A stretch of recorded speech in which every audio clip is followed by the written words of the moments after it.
percentage of total market cap relative to the U.S. GNP, which you have said is probably the best single measure of where valuations stand at any given moment. This indicator is at about 125%. The second indicator is corporate profits as percent of GNP.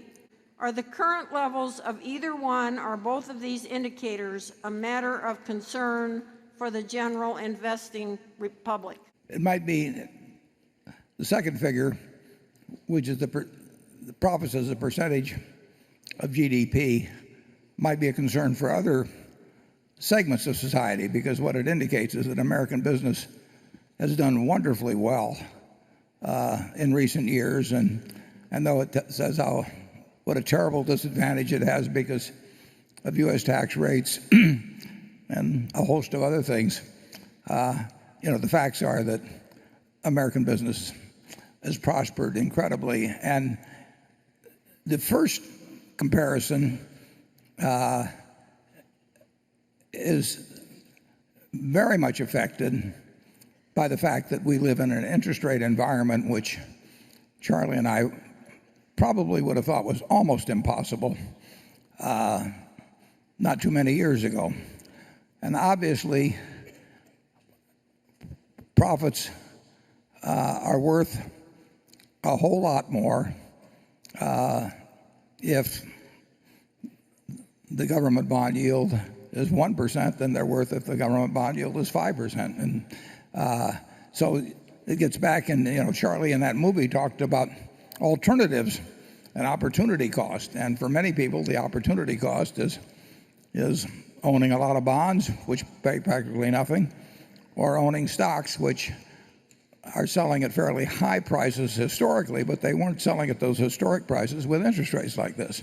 So I would not, I look at those numbers, but I also look at them in the context of the fact that we're living in a world that has incredibly low interest rates, and the question is how long those are going to prevail. Is it going to be something like Japan that goes on decade after decade, or will we be back to what we thought was normal interest rates? If we get back to what are normal interest rates, stocks at these prices will look pretty high. If we continue with these kind of interest rates, stocks will look very cheap.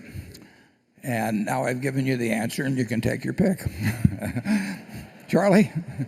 Well, since we failed to predict what happened and what exists now, why would anybody ask us what our prediction is in the future? Yeah. Incidentally, the one thing I can assure you, Charlie and I, to my knowledge or my memory, I can't recall ever us making an acquisition or turning down one based on macro factors. That and we talk about deals when they come along, but whether it was See's Candy or whatever it might have been, the Burlington Northern, we bought at a terrible time,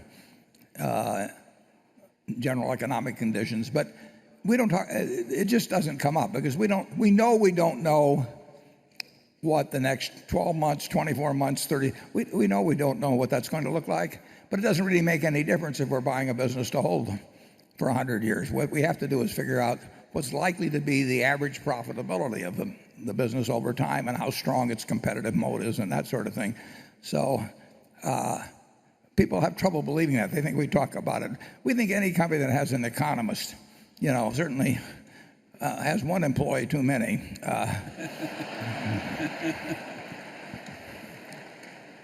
Charlie? Yeah. Can you think of anything rude to say that I haven't said? Well, it would be hard to top that one. Okay.